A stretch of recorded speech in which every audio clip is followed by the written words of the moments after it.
Hello, for those who are just tuning in. This is Valley Beshalom, currently live, and we're getting ready to see everyone on YouTube as well. So wherever you're tuning in, welcome. And once we get all set up, we'll begin our learning this evening. The title of this class is Prayer Mastery. This is the fourth in a series that will continue through July. And we have begun, as I'll explain in a few minutes, with a little bit about the why and the how. And we're moving a little bit further into the what of prayer and how that exercise, that practice of what we pray is as important as why we pray. So I know you are somewhat listening. I'm looking for my YouTube on my, for some reason I can't find it. Let me see if I can find it over here. YouTube. There it is. Oh, it disappeared. Fantastic. Okay, so let's see if we're showing up here. And make sure that we're live here. And then we're going to make sure that we're live here. And we're going to see everybody. Okay.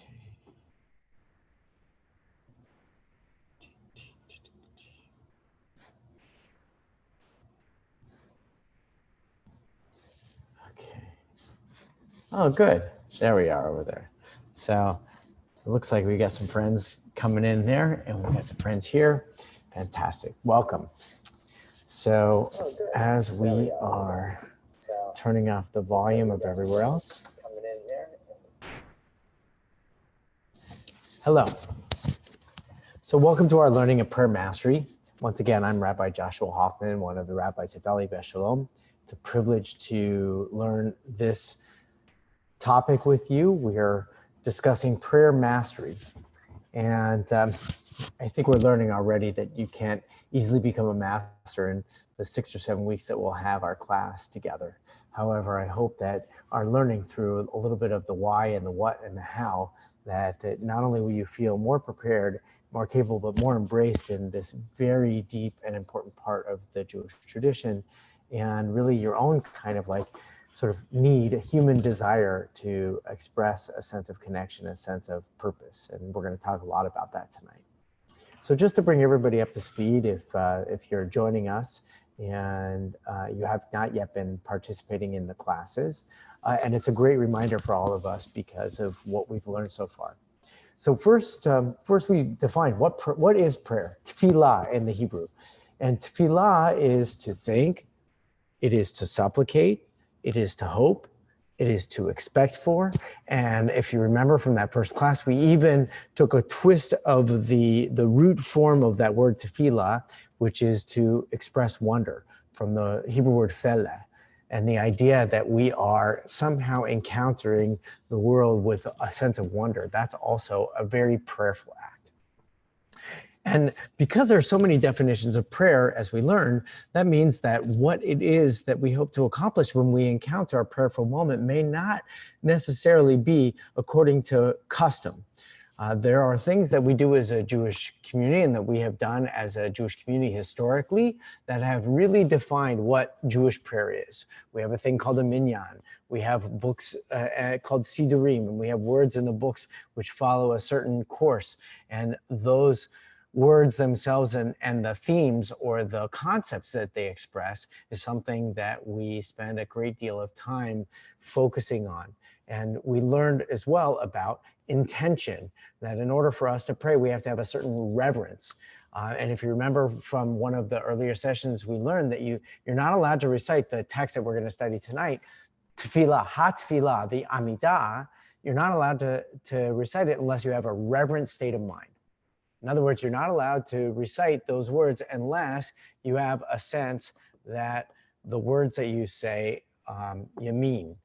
And we talked a lot about that as well, because we learned that when we were speaking of one of the other fundamental prayer experiences, that of the of saying the Shema, that we need to make our ear hear what our mouth utters.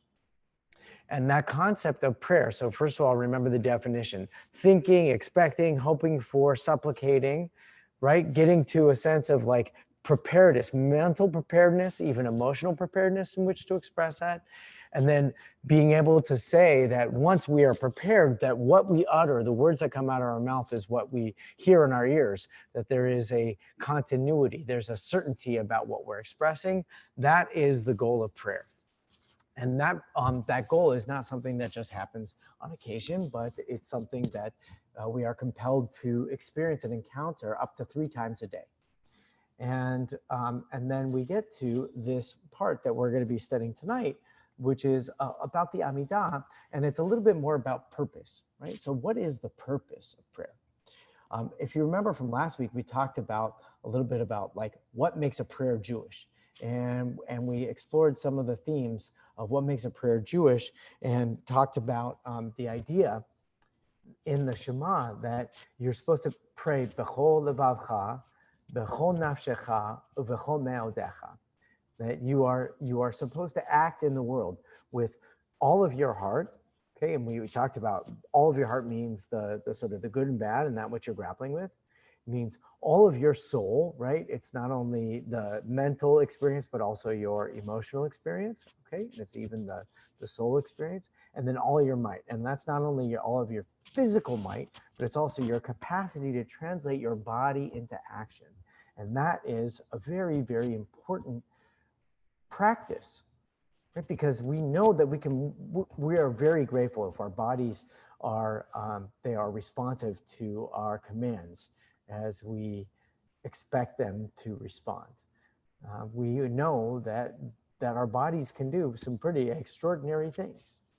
And we also know if anybody's ever been in a place where you've been debilitated or limited in your capacity to act physically, like mentally, you might have felt like you wanted to move or you wanted to act or respond physically in a certain way, but your body prevented you from doing that. Prayer, like all of these things, is the continuity between thought and intellect, heart, okay, emotion, and if you want to say like soul, right, that sort of like transcendent connection, that experience of otherness, that beyond oneself kind of experience that motivates you to action. That is something that, at least in the mind of the rabbis in our tradition, is the focal point of what we call Hatfilah. So tonight we're going to share with you that. I just want to make sure I got my friends on Facebook, because if anybody has some comments as we go along, I would love to respond to them, and we welcome all of you to participate. So I'm going to begin sharing the screen, and hopefully going to be able to see all of you on Facebook, who's ever there. So tonight, like I said, we are, there we go. This is called Prayer Mastery, Our People's Prayer Book, Knowing What We Don't Know. And the goal is Hatfilah. Okay, we're going to be studying the Amidah and its origins. So the first part, it's kind of like a mystery. And I take this from my teacher, Larry Hoffman, who is the editor, but also one of the authors in this great book called My People's Prayer Book, which I'm going to refer to twice this evening. And this is the Amidah. And in his explanation, he says that discovering how this part of our prayer service was discovered is a bit of a mystery. So we're going to study 2 stops along the way, and we're going to understand why it's so mysterious. So the first one comes from the Mishnah. This is rabbinic period, once again, about 2,000 years ago, maybe a little bit before the Common Era, maybe a little bit after, depending on exactly when it got codified. Let's just keep it around that time, because it's quoted. Rabbi Gamliel, who is one of the great teachers of that generation, said, every day a person should pray the 18 blessings, okay? That's how you got, if you've ever heard, the Shmona Esrei, okay? So the 18 blessings. And Rabbi Joshua, who is his sort of counterpart, Rabbi Joshua says an abstract of the 18, okay? Meaning that it's a it's like a compact. It's a summary of the 18. So there's 18 ideas, and you can do that in summary. And if you've ever looked in one of the Sidurim, you could see that actually at the end of the prayer service, there's maybe a thing called an abbreviated Amidah. And the Talmud is going to play with that, because they're going to say, well, what if you're like, traveling along the way and it comes time for the Amidah, what should you do? And what happens when the urgencies or the exigencies of the moment prevent you from this timely recitation of the prayer? And so this abbreviated format was introduced by Rabbi Joshua, as this text teaches. Hello, Joy. I will tell you, I am not related to neither Larry Hoffman nor Dustin Hoffman, which makes it very sad for me, because those are some fantastic Hoffmans out there in the world, and neither of them are connected in any way to my family. I wish they were, because, Dustin Hoffman is a great actor, and Larry Hoffman is an amazing teacher. So finally, Rabbi Akiva says, if he knows it, that is the 18 prayers, he prays all 18 of them. And if not, an abstract of the 18. Okay? So that's an interesting kind of teaching that the Talmud has, and let's play with it, right? You have, on the one side, it says all 18. You have one that says a summarized form, and you have the one that says, if you know it, all 18, but if you're not so sure, then you do the abstract form. And nobody is disagreeing with any of them. So the first part is that there is this teaching from Rabbi Raman Gamliel, okay, which we're going to read a little bit more about. And he says that there's 18 blessings, 18 particular things that are being said. So we're going to discover that 18 really isn't 18. Shh, I'm giving away a little bit of the secret. But we are going to understand that the rabbis, when they were trying to construct this sense of purpose in prayer, we've just concluded the recitation of the Shema when we say, B'chol levavcha, v'chol nafshecha, v'chol me'odecha. We've aligned mind and heart and soul in our presence with the world. And it's now in that moment that we're either thinking, supplicating, hoping, expecting for, or wondrous about the world. The definitions of tefillah that we begin to express. And according to Rabban Gamliel, there's 18 particular ways that is accomplished, okay?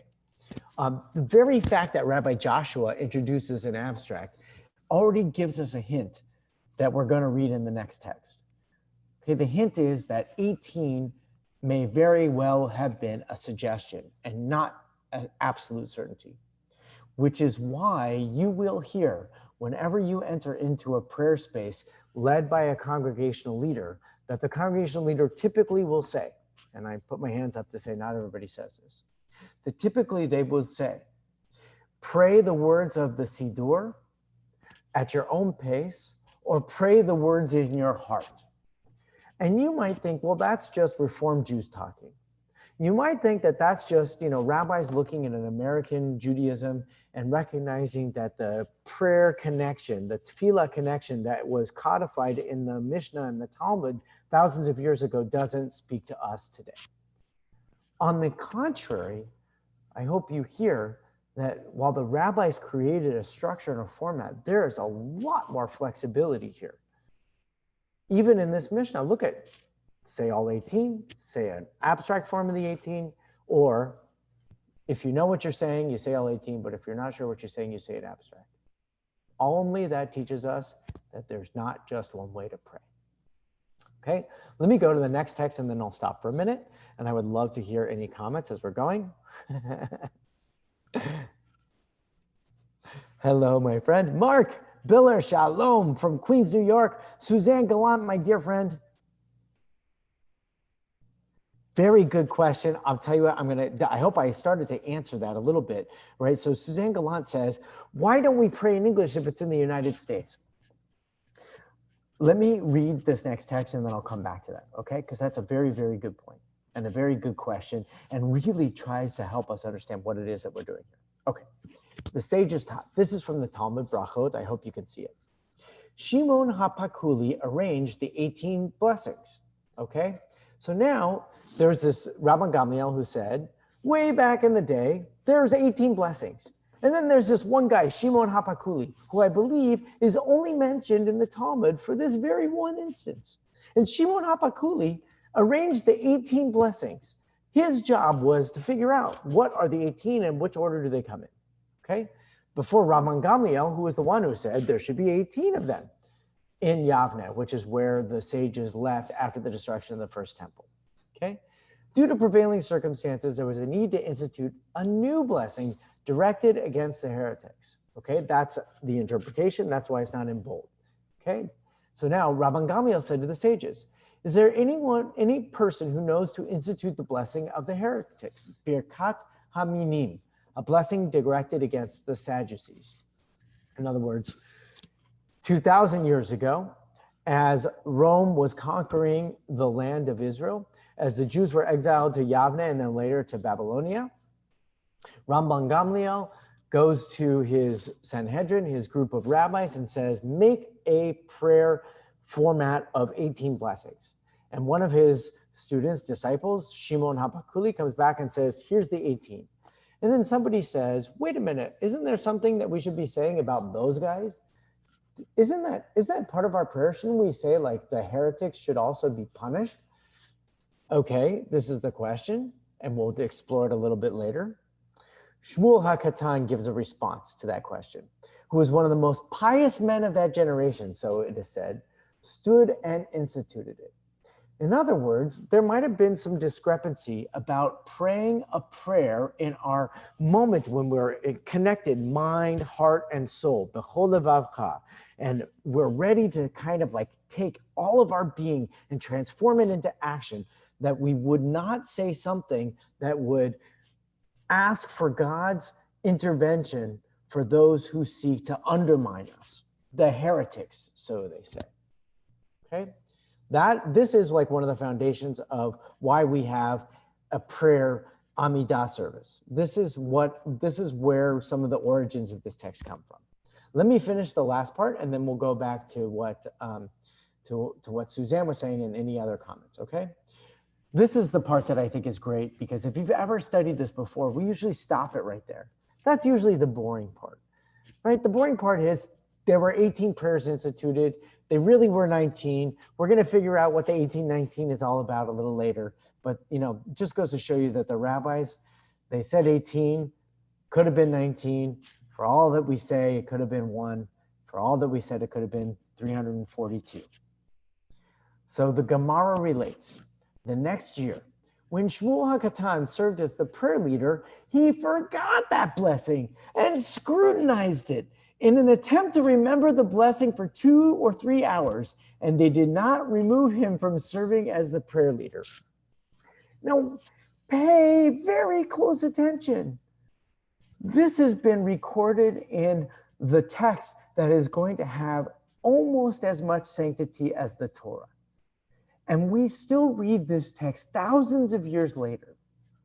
And what we're reading in this text is that the addition of the prayer was so important at the time that they changed the direction, the mandate of having 18 to include 19. But then the very person who was responsible for including that in the prayers forgot it. And he was like, what was that prayer that I was supposed to say? And I thought, oh my God, I forgot. And like, what? Nobody could remind him? But whatever, that moment must have been an incredibly unsettling moment. Not a very prayerful moment, but a very focused and agitated, anxious moment. Anything that is b'chol levavcha or b'chol nafshecha or b'chol meodecha. So when Shmuel HaKatan, the most pious man of his generation, was frustrated and he forgot the prayer, they gave him permission to figure it out. And even though he forgot it, they allowed him to pray it. What's that mean? To me, it means when we're trying to figure out, when we're trying to discover what is the purpose of prayer, the most important thing that we can take into this conversation is that the purpose of prayer is not merely to recite the words on the page alone. The purpose of prayer is not so that the words themselves are recited in precisely the correct format, at precisely the right time, and precisely the correct intention. But rather, what the Talmud already introduces into us is something very profound, which is that even the best of us, even the most pious of us, will forget, will be distracted, will not be focused, even with all of their heart and all of their soul and all of their might, on the prayers that need to be recited. Now, on the one hand, you might consider this to be a faulty premise, right? That this is a problem. The problematic issue here is that there's a prayer system that is ineffectual. We could argue that, right? Because otherwise, why set up the system if you can't fully fulfill it? On the other hand, there's something very beautiful and very real and very humane about that, which is that there is a structure, there is a way, and that way and that path enables us to enter into that purposeful connection that we so desperately seek. And it's flexible enough, it is malleable enough to respond to our capacity at any particular moment to express the prayers that we're most capable of living out in our day. So let me stop right there for a second.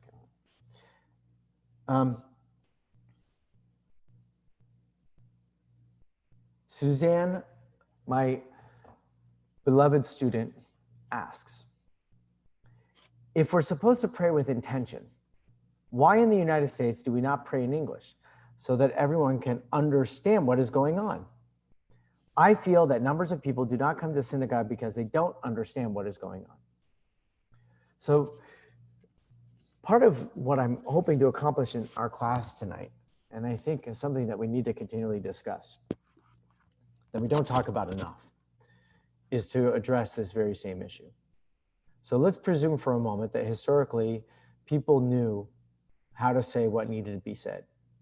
And something sociologically and historically has evolved over the past, 234 years, okay? That since the founding of this country, that Jews who have found in the United States of America unprecedented freedom not only to practice our religion, but freedom to participate in the drama of a democratic republic, to participate in the drama of bettering humanity, to participate in the drama of reestablishing the state of Israel.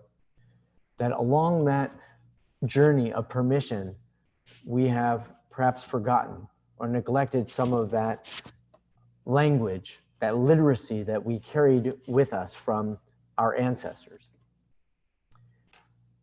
That's certainly possible. I actually think that there's a lot of truth to that, that we are lacking a certain kind of literacy, an ability to speak the languages of Judaism. That's not Hebrew language, the languages of Judaism. That is ritual language, that is prayer language, that is communal and interpersonal language, that's ethical language. All of those things we've lost as the lingua franca of the Jewish people, and because, or the Mama Lashon. The Mama Lashon of Judaism is something that has dissipated or transformed. So in its transformation, we have an opportunity to reintroduce the values which are most fundamental or most crucial and valuable to the Jewish people. Things that we not only hold close to us and that keep us strengthened and enlivened by our tradition, but also enable us to share that with the world, as is given to us as a mandate from the book of Isaiah, to be Or L'Goyim. That kind of work may very well be first established with English. There's nothing wrong with that. I feel a little bit of a glare on my glasses, and I don't want you to miss me. There's a little bit of truth in that. The truth then that we don't need Hebrew in order to express these values. And yet, there's something so rich, so poetic. There's a like I said, a mama lashon. There is a language, a foundational language that we Jews have been carrying forward for millennia, that still speaks and resonates in a way that no other language has had the capacity to elevate us. English does a really great job, but even if you hear the finest among us teaching, there's always going to be a Jewish value or a Jewish concept that is coming with the language of Hebrew attached to it. We don't say in our prayers, "Hear, O Israel, the Lord is our God, the Lord alone." One is our translations would be so off base that we wouldn't be able to really say them with intention. Two, how do you pray that? There's something about praying these words that seems to be possible with the Hebrew language, unlike other languages. My dear friend Jerry writes, when I was a child, my father used to ask us at the dinner table what we learned at school. I hope that you're still asking that question to your grandchildren at this point. After I grew up, I realized that that wasn't asked for him to understand about my day, but for me to understand about my day. Yes, you're so wise. What a great Zeta you had, or your dad. What a great Abba. When I pray today, I still devote my thoughts to self-evaluation. Beautiful, okay? We're gonna get to that. So if we wanted to say, like, what was this point of the rabbis early establishing 18 and 19 and then forgetting and remembering, the permission that's being given to us is to find our purpose. That purpose is exactly what we need to be focused on. So let's go back into our text and let's study a little bit more. I hope you guys are doing good. And my goal is for us to be close to 7:45, okay? So these are the words that we recite right before we begin the Amidah. And I wanted to bring from that My People's Prayer book an excellent interpretation of it, okay? So in Hebrew, Adonai Sifatai Tiftach Ufi Yagid Tilatecha, okay? God, open up my lips, let my mouth declare your praise. Okay? This is what we say before we begin into an Amidah prayer. We ask God to open up our lips. Prayer is supposed to be, I guess, one of the goals is petition. We're supposed to be asking God for stuff, right? Supplication. Okay? And if we're in a supplicating mood or we're in a purposeful mood, we're asking God to open up our lips, God to do something for us so that we can give praise, so that we can transform our thoughts into actions. Okay? Now here, I want you to read the rest of the Psalm because it's brilliant. And it's another one of those things, like, you need to know where this stuff comes from. Because I know that when they created the Siddur, they wrote this, they knew exactly what this text was saying, and they knew what was being said before and after it. We don't know that so much. That's what happens when we just punctuate, we telegraph the message, and we don't give the full meaning behind it. So let's read the rest of the Psalm. You do not want me to bring sacrifices. You do not desire burnt offerings. True sacrifice to God is a contrite spirit, God. You will not despise a contrite and crushed heart. Okay, why is this the text that the rabbi selected to introduce the Hatfilah, the Shmona Esrei, the prayers of the Amidah? Because of the second part, which is that prayer is the replacement for sacrifice. When we are no longer capable of bringing an animal and expressing in some kind of communal urge or even an individual expression of our own gratitude or our own contrite spirit or our own need for forgiveness or our own failures and shortcomings, whatever they may be, okay? That because we don't have that, we have tefillah. We've heard this before, okay? And the last part, which I love, is God does not despise a contrite and a crushed heart.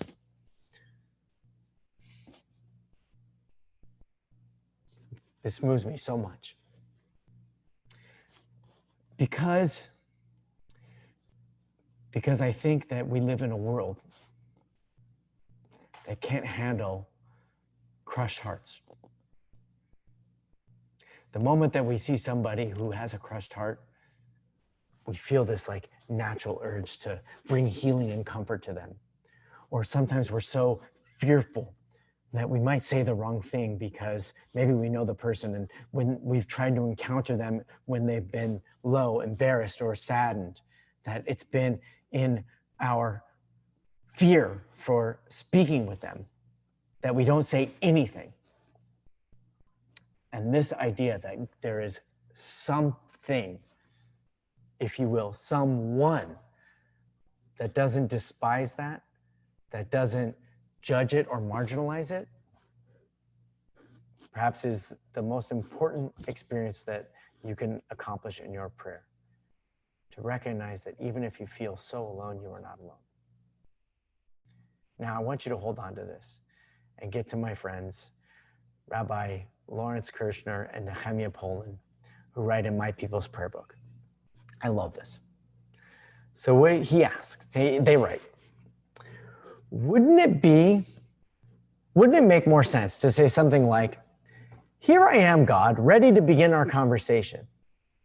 Or permit me to introduce myself. Or I know we haven't seen eye to eye on certain things. Something that would accentuate the dialogue nature of what will follow. In other words, they ask the question, why is it that when we're about to talk to God, the very thing that we ask from God is to give us the words that we're going to say to God? But isn't it a dialogue? Wonderful question and wonderful answer. So let's continue. For there to be a conversation, an intercession, there must be two discrete parties. The Psalm says, God, would you please open my mouth? Hey, who's working my mouth anyway? Me or God? Who's praising God? Me or God? What's going on here is another spiritual paradigm, one in which God and people are not distinct from another, but literally within one another. God is the ocean, and we are the waves. So of all the great books that I can recommend, anything that's written by Lawrence Kushner is certainly a must-have on your bookshelf. Because you hear that, what a beautiful image. God is the ocean and we are the waves.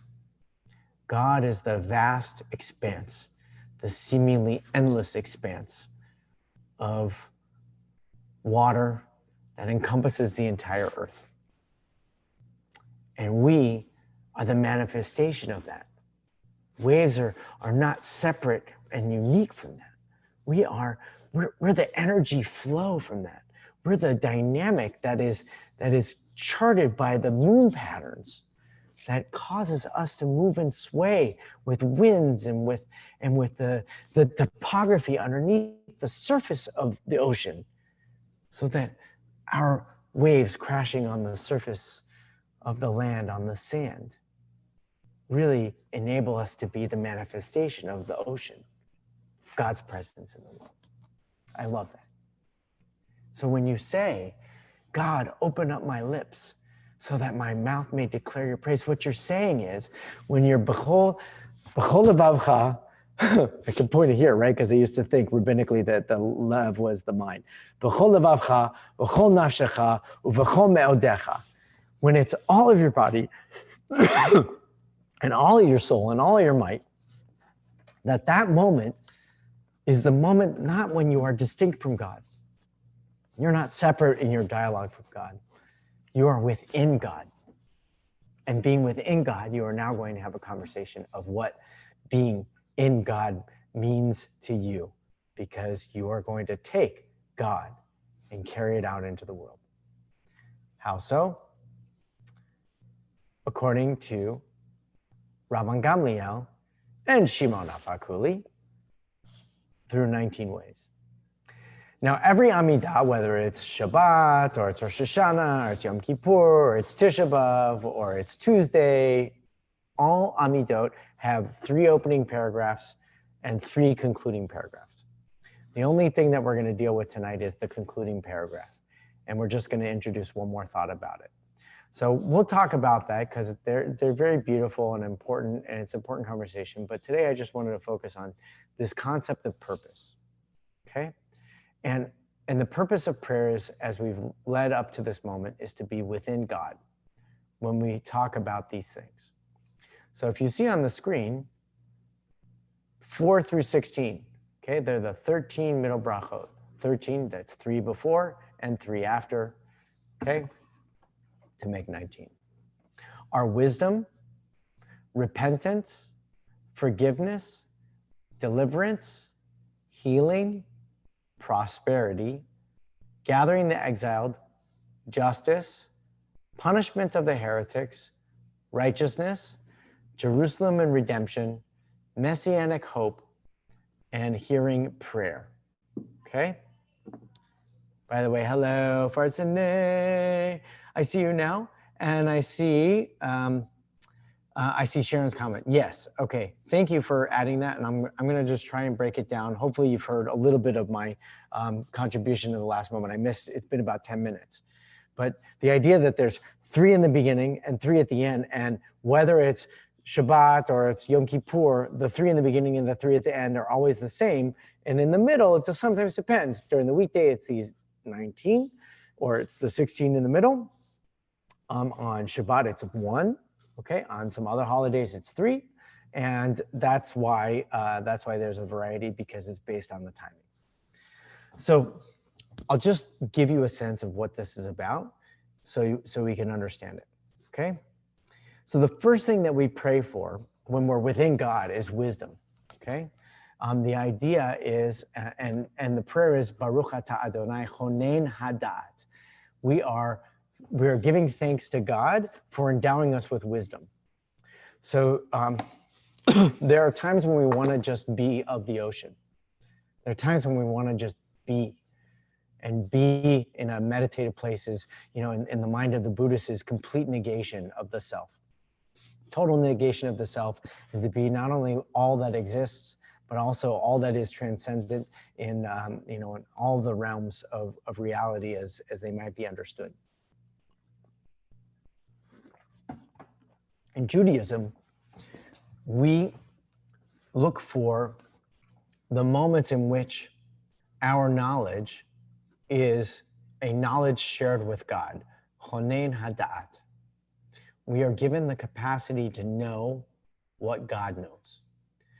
That is from the very first chapters of the book of Genesis, right? We eat the fruit, and we become knowledgeable of good and evil.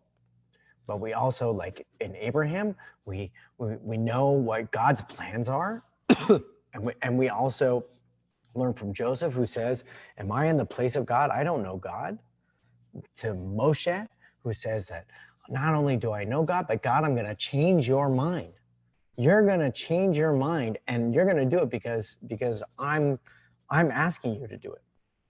All the way through the thousands of years of tradition to say that our relationship is one of partnership.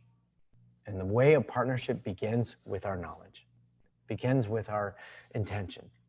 And as soon as we do that, we also recognize, look, to be so privileged, to be sharing in the wisdom of God, we also recognize that our frailty and our humanity and our imperfection is something that prevents us from really being capable of understanding the true wisdom of God. And so we pray for the capacity to ask for forgiveness. We're grateful that in our knowledge, we learn that the way things have to be or ought to be is not always reflective of the way that things work. Repentance is the concept that says tomorrow does not have to be like yesterday. We can change. Change is possible. And therefore, we beseech God for forgiveness. We express some kind of like recognition that even despite our best intellectual efforts, we're not perfect. And in the recognitions of our imperfections, we're grateful for the capacity to change. And then we ask for the permission to make the change. And then you look at what happens next. We're making changes. We're making changes to be brought up from this place of contrite spirit, to be of subjugation, of self-abnegation. And we're being lifted up, and we need healing. And we want to pray for the blessings that we have of prosperity. And we want to bring all those people that are disparate and separated throughout the world together. And we want to bring everybody together in such a way that we behave with justice. The punishment of the heretics is the 19th one that was added in.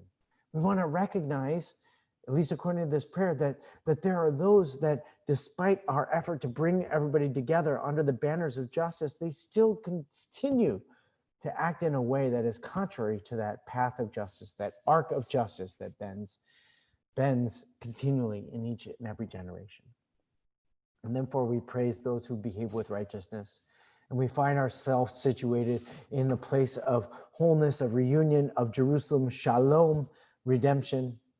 And then we have this concept of messianic hope, that when we are in that place of possible redemption, why even the sense that our completion of our purpose as human beings has been realized.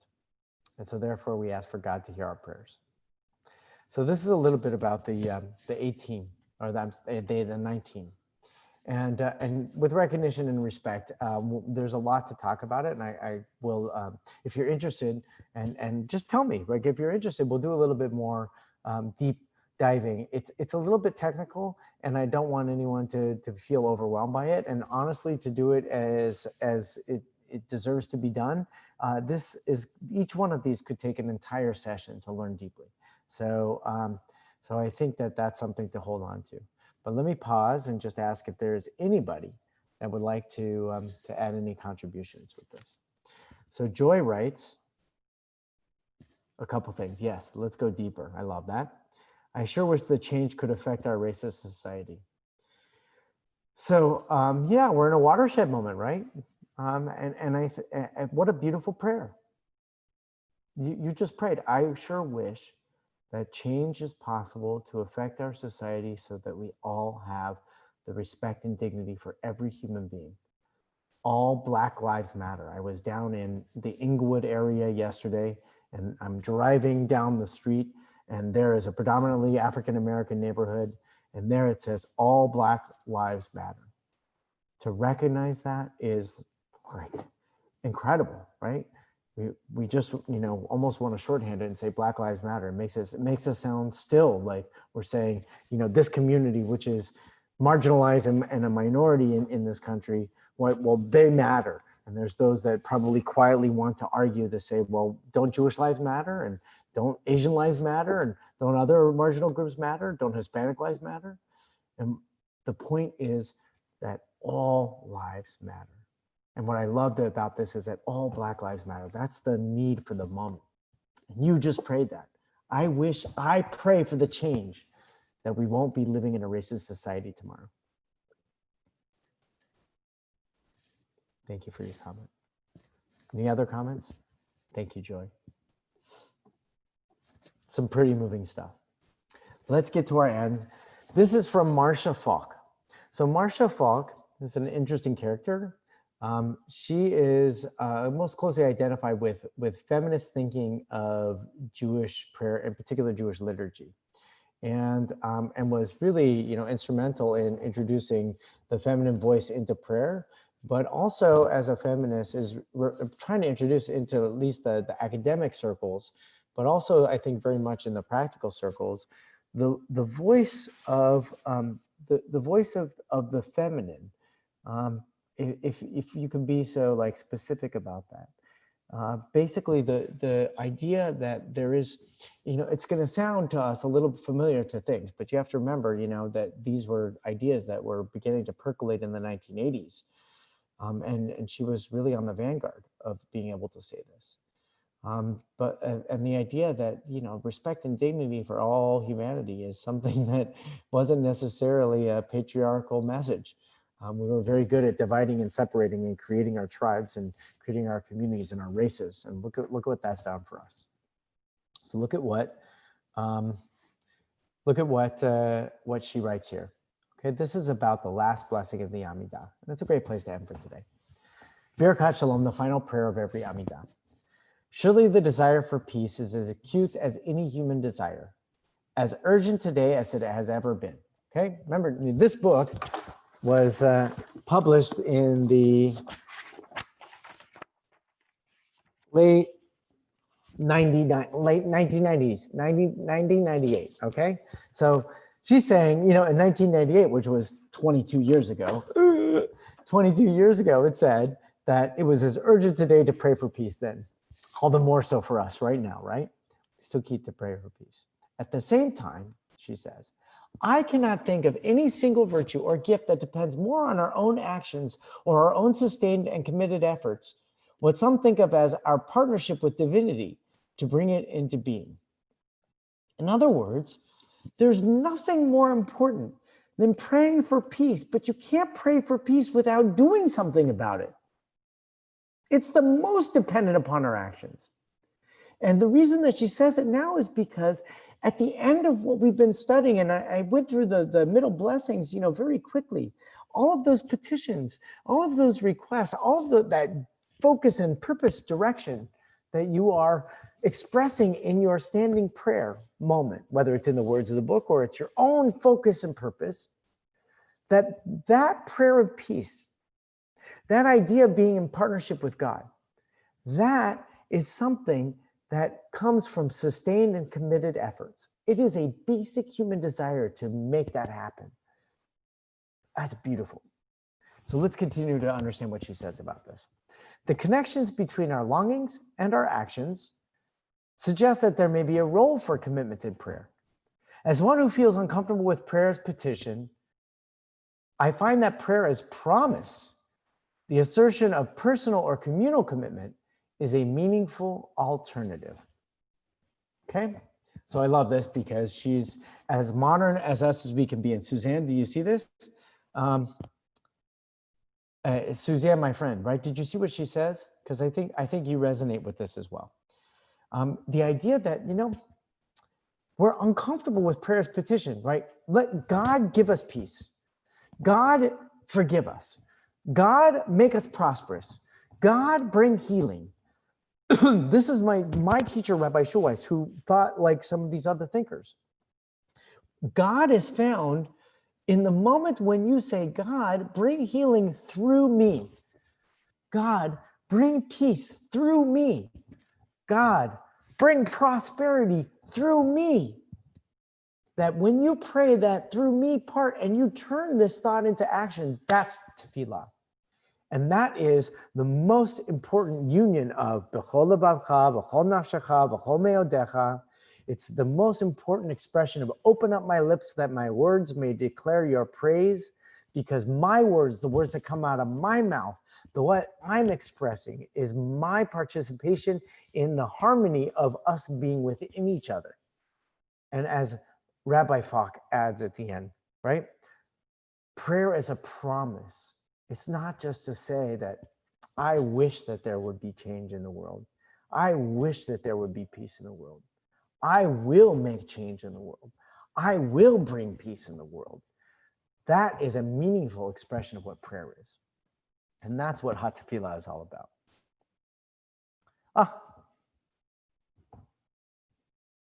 So Mark Schneider, as I say, writes about Rabbi Schulweis. Rabbi Schulweis inverted prayer.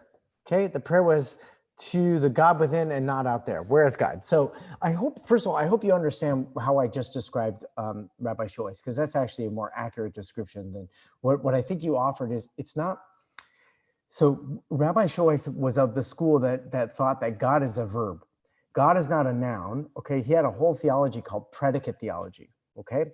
So in every sentence, there's a subject, the noun, and the predicate, okay? The object of the noun. And really, prayer is the verbal activity of moving the subject to the object, okay?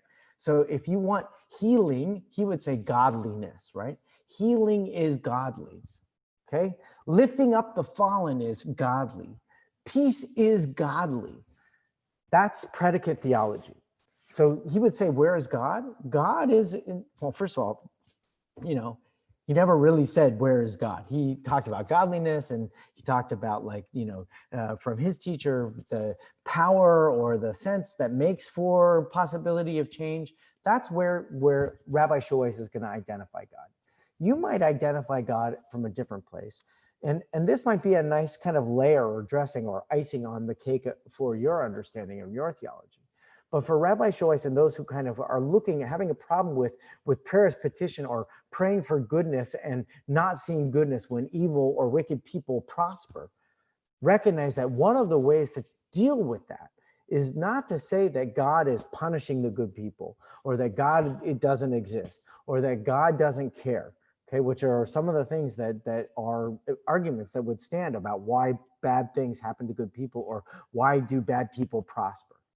But rather to say, take that, wipe it off, and go forward and say, when I pray, as much as I'm grappling with that question, as I pray, I'm looking for purpose. I'm looking for meaning in my life. And when I'm looking for meaning in my life, and when I'm looking for purpose in my life, what I'm doing is I'm looking for the words to be expressed through me. Open up my lips so that my mouth can be the way that expresses your presence in the world. That's a Shoi's thinking. That's a Fox thinking. That's a pretty modern interpretation of prayer. And that's something that I think we need to, yeah, right. Rabbi David Cooper was the one who wrote God as a Verb from the Kabbalistic tradition. He was much more of the sort of renewal movement tradition. Beautiful, right? So, so thank you for reminding me that that was the origin of his book. And I read that book. It was beautiful. Okay. My dear friends, any other comments and questions today? So we're going to wrap up. I hope that you all have a fantastic week. I hope that you join us next week. We're moving, so we're moving quickly. This is sort of like the superficial kind of covering of this. And if there's interest, maybe we'll go a little bit deeper, because again, anybody who's really interested in learning how you're going to be able to pray during these high holidays, okay, let alone every day. And I've talked to people who are praying daily, and as a prayer leader, it's easy for me because I'm saying it, the words to the screen. But but I've also been on the receiving side, and it's hard. So how do you attune yourself? How do you focus yourself?